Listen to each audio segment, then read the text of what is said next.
two of the most popular pets on the planet, living in millions of the same households worldwide, and yet the moment you put them in a room together, something ancient seems to switch on. Growling, hissing, raised fur, chasing. It's such a universal pattern that fighting like cats and dogs became a phrase in nearly every language that has both animals in it. But here's the twist almost nobody expects. Cats and dogs were never actually designed by evolution to hate each other at all. What looks like hatred is something far stranger and far more fixable than most pet owners realize. Comment below and tell me if you have a cat and a dog living together right now, because by the end of this video, you'll understand exactly why they seem to speak two completely different languages, and what that means for whether they can ever truly get along. For most of modern history, people simply accepted cat and dog conflict as a fact of nature. Two different species, thrown together, competing for space, food, and attention. Of course they'd fight. It seemed obvious enough that nobody really questioned it. But animal behaviorists, who actually studied this relationship closely, found something that didn't fit the simple explanation. Cats and dogs aren't natural enemies in the wild. They don't compete for the same prey. They don't occupy the same ecological niche. And in the wild, wolves and wildcats generally avoid each other rather than seek conflict. If competition alone explained the tension, we'd expect two species with overlapping territory and food sources to clash. And cats and dogs simply don't fit that pattern in nature. So if it's not competition, and it's not some deep evolutionary rivalry, what's actually causing the tension we see in millions of living rooms every single day? The answer researchers eventually landed on wasn't about instinct at all. It was about something far more basic and far more solvable. It was about communication. Dogs and cats, it turns out, are running two almost entirely different social operating systems. Both species use body language to communicate emotion, intention, and social status. The problem is that many of their signals mean the exact opposite thing to each other. Take one of the most obvious examples, the tail. A dog wagging its tail is often, though not always, a sign of friendliness, excitement, or an invitation to interact. Dogs evolved this signal over thousands of years of highly social pack behavior, and much of their body language developed specifically to communicate cooperation. A cat swishing its tail back and forth means something almost entirely different. In feline body language, a rapidly moving tail is frequently a sign of agitation, irritation, or an impending defensive response. It's a warning sign, not an invitation. Now imagine the scenario. A dog approaches a cat, tail wagging with genuine friendly intent, completely unaware that in feline language, that same kind of movement can look aggressive or threatening. The cat reads danger. The dog reads friendliness. Neither one is wrong about their own language. They're simply not speaking the same one. To understand why their signals diverge so drastically, you have to go back much further than either species' relationship with humans, back to the wild ancestors each species evolved from, and the wildly different survival strategies those ancestors relied on. Dogs descend from wolves, animals that survive through highly coordinated group behavior. Wolves hunt in packs, raise pups cooperatively, and depend heavily on complex social signaling to avoid unnecessary conflict within their own group. That evolutionary pressure produced an animal whose brain is, in many ways, built around social communication and group harmony. Cats descend from a very different evolutionary path. Their wild ancestor, believed to be a solitary desert-dwelling wildcat, survived primarily through independent hunting rather than group cooperation. Solitary predators don't need the same complex cooperative signaling system that pack animals do. Instead, much of feline body language evolved around personal space, territory, and minimizing unnecessary confrontation with other solitary hunters, rather than coordinating group activity. This single difference, pack animal versus solitary hunter, shaped nearly everything about how each species eventually came to communicate. Dogs evolved to broadcast intention clearly to a group.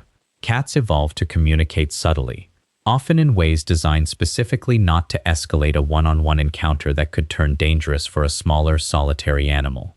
When domestication happened, this fundamental wiring didn't disappear. Dogs became highly social, family-oriented companions, but their instinct to communicate through direct, expressive body language remained intact.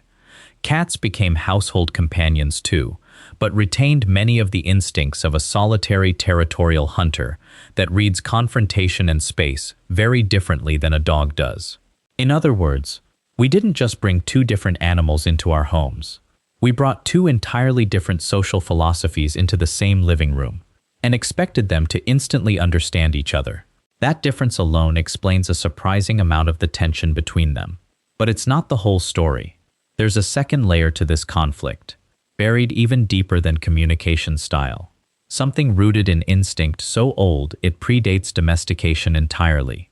Communication mismatches explain a lot of the day-to-day friction between cats and dogs, but they don't fully explain the more intense reactions some dogs show toward cats. The sudden fixation, the chasing, the instinct that seems to override everything else the moment a cat runs. That instinct has a name: prey drive. Prey drive is a deeply ingrained hunting instinct present in varying strength across different dog breeds, shaped by centuries of selective breeding for different working purposes. Breeds historically developed for hunting, chasing, or retrieving small animals often carry a stronger prey drive than breeds bred primarily for guarding or companionship. Here's where things get complicated. A cat's natural response to a perceived threat is often to run. Running, unfortunately, is one of the most reliable triggers for a dog's prey drive. The faster and more erratically something moves, the more likely it is to activate that deep instinctual chase response, regardless of whether the dog has any actual intention of causing harm. This creates an unfortunate feedback loop. The cat senses tension and bolts. The dog's instinct interprets fast, fleeing movement as something to chase. The chase terrifies the cat further, reinforcing its instinct to see the dog as dangerous. Neither animal necessarily has any true hostility toward the other. Instinct alone is enough to create the entire cycle. This is a critical distinction that many pet owners miss. A dog chasing a cat is not always driven by aggression or dislike. In many cases, it's an ancient hunting instinct responding automatically to a fast-moving object, completely disconnected from the dog's actual feelings toward that specific animal. Cats, meanwhile, carry their own defensive instincts shaped by millions of years as a smaller, occasionally vulnerable predator. Puffing up fur, arching the back, hissing, and swatting are not necessarily signs of hatred either. They're defensive tools designed to make a small animal appear larger and more dangerous than it actually is, buying time to escape a perceived threat. So what looks like two animals who genuinely despise each other is often, underneath the surface, something closer to two separate instinct systems misfiring simultaneously, one built around chasing, the other built around defending, with neither instinct actually requiring real animosity to activate. But if this is true, if the conflict is really about instinct and miscommunication rather than genuine hatred, then a very important question follows. Why do so many cats and dogs actually do live together peacefully? If cat and dog conflict were purely instinctual and unavoidable, we wouldn't expect to see the enormous number of households worldwide where cats and dogs coexist peacefully, sometimes even forming close bonds with each other. Yet this outcome is remarkably common, which tells researchers something important. The instinctual factors we just discussed are real, but they're not the whole story. They're tendencies, not guarantees. Animal behaviorists point to one factor above nearly all others in determining whether a cat and dog will get along: early exposure. Dogs and cats introduced to each other during their critical developmental socialization periods, typically within the first few months of life, are significantly more likely to learn to correctly interpret each other's signals and develop comfort around one another. This makes sense once you consider how learned behavior works. A puppy raised alongside a calm, confident cat learns early that a cat's tail swish or hiss is a boundary signal, not an invitation to chase. A kitten raised alongside a gentle dog learns that tail wagging and playful body posture from that particular animal isn't a threat. Neither animal is overriding its instincts entirely. Instead, each one is learning a kind of secondary language, layered on top of their natural instincts, specific to the individual animal they've grown up around. This is also why introducing an adult cat and an adult dog with no prior exposure to each other tends to be far more difficult than raising them together from a young age. Both animals are relying purely on instinct and unfamiliar signals, with no learned framework to help them interpret what they're seeing. Individual personality and breed tendencies matter too. Just as some humans are naturally more socially adaptable than others, some cats are simply more confident and less reactive by temperament, while some dogs have a naturally lower prey drive and calmer disposition, regardless of breed tendencies. These individual differences can significantly outweigh general species-level patterns. None of this means the underlying instincts disappear completely, even in successful pairings. A well-bonded dog and cat living peacefully together may still occasionally trigger old instinctual responses, a sudden movement, an unexpected sound, even after years of calm coexistence.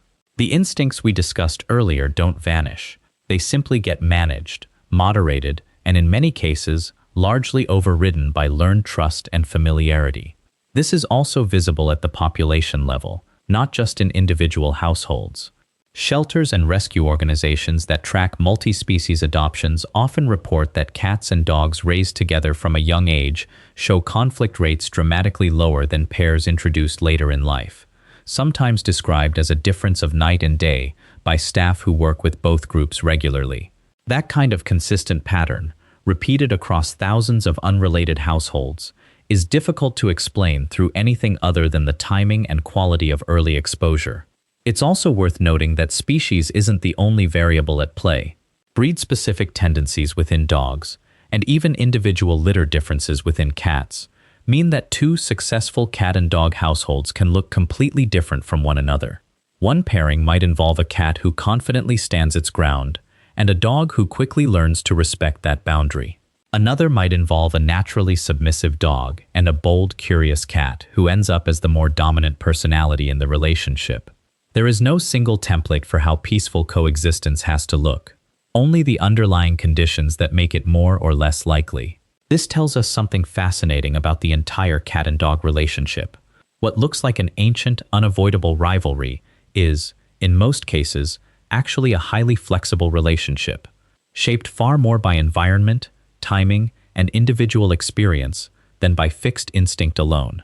Given everything we now understand about instinct, communication, and learned behavior, a practical question naturally follows.